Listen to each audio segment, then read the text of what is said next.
Okay? Remember? It's this thinking. Basically, that Sheol gets excited and comes to meet who at their coming? Well, that would be Jesus. To meet thee at thy coming. Or it could be not Jesus, I guess. It could also be right here, Revelation 12, verse 4 that we just read. The dragon stood before the woman which was ready to be delivered for to devour her child as soon as it was born. Remember, the woman was up in the sky. There appeared a great wonder in heaven. So John looked up there again and he saw a dragon, which we have done. Both of those things. And his tail is the rocket that lands back on Earth, right? How does it land? It uses thrust so that it doesn't crash, so that it can be reused. Well, that's in the next chapter here. I'm just mentioning this. Someone on my channel commented on a video, an older video, like from 2017. They saw the SpaceX Dragon thing too. Because just picture yourself, you're in a room and I'm covering up the window. Only I can see out the window. You can't see out the window. And I say this to you. I beheld another beast coming up out of the earth, and he had 2 horns like a lamb, and he spake as a dragon. So you would know that I saw something that I call a beast coming up out of the earth. So that could mean a couple things. Like a tree comes up out of the earth, but a rocket also comes up out of the earth. Take your pick. But you got to keep the context, because look what happens in verse 13. He doeth great wonders, so that he maketh fire come down from heaven on the earth in the sight of men. So that is important, because it's just talking about this SpaceX Dragon and Falcon 9 rocket. It even says it's Dragon. I didn't name the thing. So this prison comes up again, and it's called Babylon the Great. Check this out. Revelation 18. And after these things I saw another angel come down from heaven, having great power, and the earth was lightened with his glory. And he cried mightily with a strong voice, saying, Babylon the Great is fallen, and is become the habitation of devils. Right there. And the hold of every foul spirit. It's a spiritual place, guys. Babylon the Great, Mystery Babylon, is a spiritual place. And a cage of every unclean and hateful bird. This is a prison for fallen angels, for evil spirits. So, for the rest of me reading the rest of this chapter, understand 2 things if you can, or if you like, keep them in mind, is that Babylon the Great is a prison for fallen angels. We already know where that is. It's in the firmament. It's a prison for the stars and the host of heaven. And that we've went over many scriptures already that just come out and say that. The ascension of Isaiah, he saw Samuel and his hosts in the firmament. And Satan's angels were fighting there. Or therein. So it's clearly something that I never knew or never understood, but I think it's because it's being revealed in these times that we live in, so that we can understand our iniquity. And people still don't. It's crazy. People still don't have a problem with launching rockets. You know, that's probably how COVID-19 gets here and things like that. Just picture yourself going out on a quest, if you had anything, if you could do anything you wanted to do or whatever. What I'm saying is, at a certain point, do you realize that you're not bigger than God? At some point, do you realize that He made you?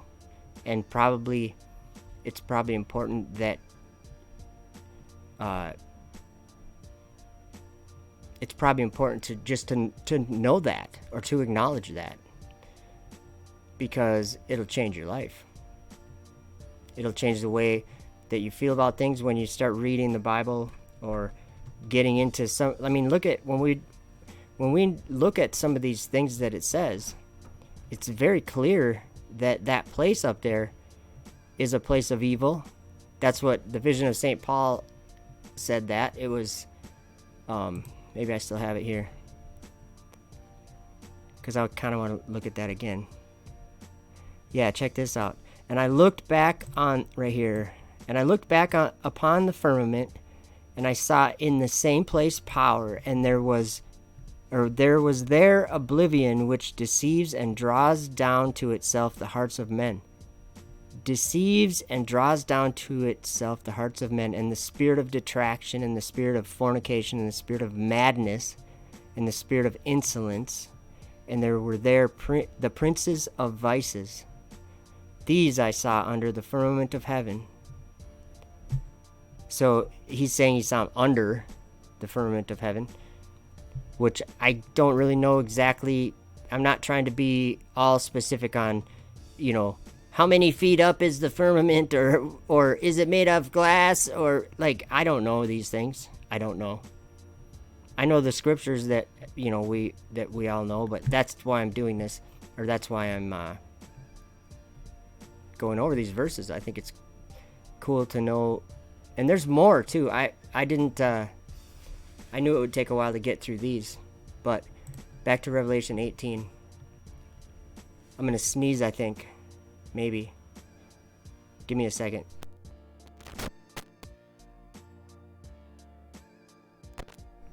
Of course not. I don't need to, I guess. Okay.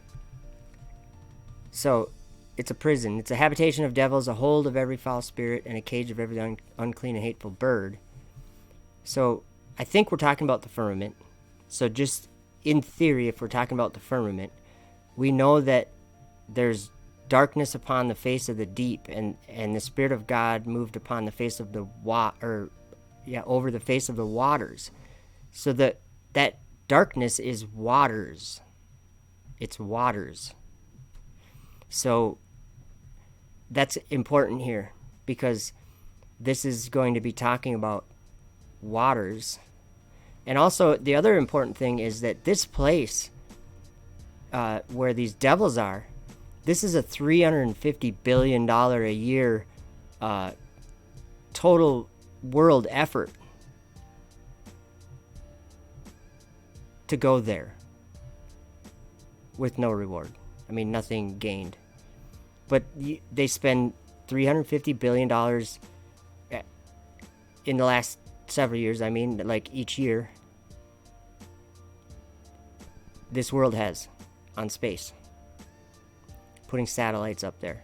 Well, putting satellites up there, that's just what they did when they built the Tower of Babel. That's what they had in their hearts to do. To put their idols up in heaven and serve them instead. That's what we're doing. This world, I mean, I'm not saying everybody personally. This world is doing that. And it's unstoppable. I mean, look, COVID-19 happens and the world shuts down. Everybody stops. Normal life stops being a thing. And what are they still doing? As essential work? Launching rockets. Building rockets. China's launching rockets. SpaceX is launching lots of rockets. Building lots of rockets. ULA is building rockets. I could go on for a long time about Jeff Bezos is building rockets. And he actually wants to launch one coming up. But that's just the whole thing. At what point do you say, hey, guys, better get them down off that space station? We can't afford to have... What I'm saying is, if the world stops, like it has, and you'll see Trump saying, we've got to get back to normal. I hate to be the bearer of bad tidings, but I will anyway. Ezekiel 5 says something very clear, and words that have meanings already, before I read them, they already have a meaning. That's the whole idea of language and communicating. That's why God confounded the language in Tower of Babel. They couldn't understand each other, and it just stopped the project. And they actually ended up destroying themselves too. So that was like for them, when God confounded the language, they were all like saying in their own tongue, oh, when this is over with, when we get over this language thing. I mean, it took them like 4,000 years or what? I'm just saying that there was no when this is over. And that was just to confound the language. But I'm saying plagues. I think usually God sends plagues when people aren't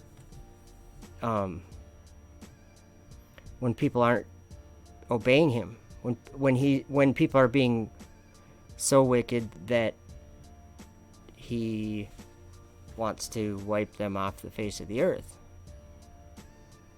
But this time they're destroying the earth, so. But look what he says here in Ezekiel 5, verse 11. Wherefore, as I live, saith the Lord God, surely because thou hast defiled my sanctuary with all thy detestable things, and with all thine abominations, therefore will I also diminish thee, neither shall my eye spare, neither will I have any pity. A third part of thee shall die with the pestilence, and with famine shall they be consumed in the midst of thee. Why is he going to send pestilence, and why are they going to be consumed with famine? Why? Because they defiled his sanctuary with their garbage, with their satellites and their space junk. Because guess what? It still boggles my mind, but I have people telling me that they are the sanctuary of God. No. And then they give me the verses of when John sees a new heaven and a new earth, and God dwells with men, and like New Jerusalem's come down, and that's not yet. Do you know what I'm saying? But so it's because we're defiling his sanctuary with our detestable things. And guess what else? In chapter 7, it says robbers will enter in to his secret place, which is darkness. Whoa, I forgot. 20, I think. Sorry. As for the beauty of his ornament, he set it in majesty, but they made the images of their abominations and of their detestable things therein. Therefore have I set it far from them, and I will give it into the hands of the strangers for a prey, and to the wicked of the earth for a spoil, and they shall pollute it. My face will I also turn from them, and they shall pollute my secret place, for the robbers shall enter into it and defile it. This is not good. Because, here's why. What is actually there? What is actually in the sky? This is Ezekiel 8, verse 3. And he put forth the form of a hand and took me by the lock of my head, and the Spirit lifted me up between the earth and the heaven. That's where Enoch went. It was between the earth, or at the end of earth and heaven, or at the end of the, I can't remember exactly how it's worded, between the heaven, or the earth and the heaven, and brought me in the visions of God to Jerusalem, to the door of the inner gate. This is the temple of God in heaven, guys. Jerusalem, New Jerusalem. And then in the end, it comes down out of heaven from God. So the Spirit of God dwells in us. So we're the temple of God in that sense. But God sits in his throne above the circle of the earth, above the firmament, on a sea of glass. So I think that's about it. I'm gonna go say hi to you guys. Oh, it said offline. Oh, it looks like I'm already done. Start. Oh, maybe that's just my replay page. I don't know what's going on. My chat page isn't working. Maybe I just have to... I'll just close that one and go here. I can't see the chat. Oh yeah, I must have had an issue. Because it's 17 minutes. It says elapsed time 17 minutes. I don't know. I can't see the chat, guys. And it says it's live, but... Oh, I was going to play a video. I don't know if it's worth it if it's not working. Yeah, it is. What am I thinking? Let me go here, go to video, and whoops, go to video. Oh, I can get rid of this thing. There we go. That's the star trails right there. It says 13 are watching, so maybe that means you guys can still hear and see me. Okay, yeah, or not see me, but okay. So let's see. I thought I grabbed it already, but I guess not. Yeah, I did right here. This was the firmament video I was gonna play.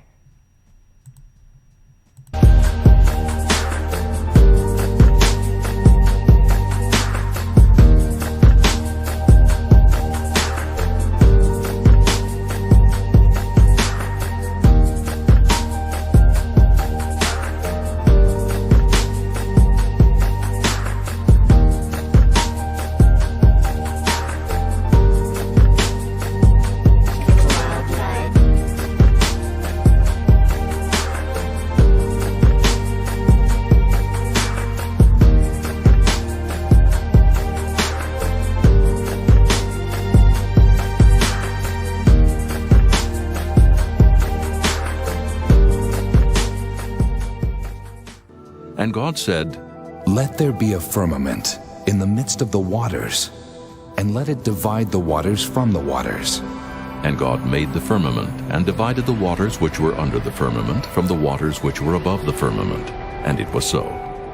And God called the firmament heaven, and the evening and the morning were the second day.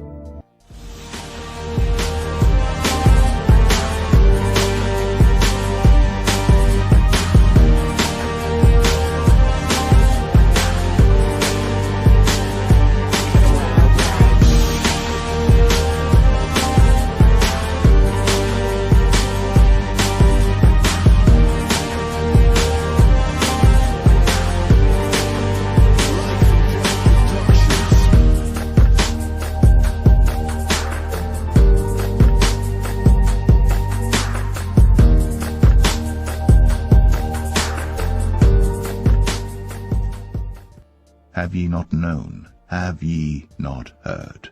Hath it not been told you from the beginning? Have ye not understood from the foundations of the earth?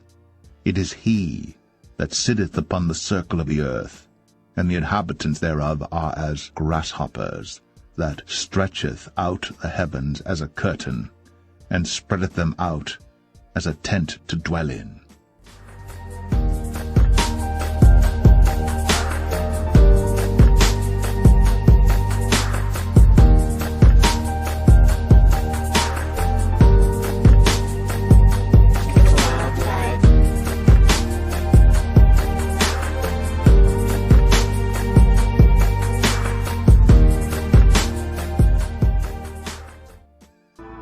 And God said, Let there be lights in the firmament of the heaven to divide the day from the night.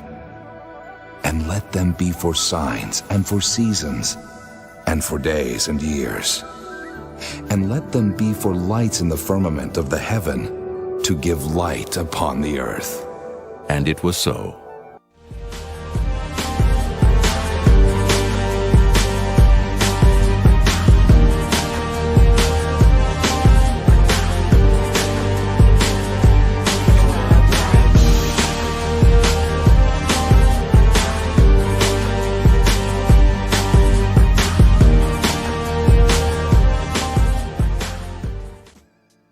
Thus the heavens and the earth were finished, and all the host of them. And on the seventh day God ended his work which he had made. And he rested on the seventh day from all his work which he had made. And God blessed the seventh day, and sanctified it, because that in it he had rested from all his work which God created and made. These are the generations of the heavens and of the earth when they were created, in the day that the Lord God made the earth and the heavens,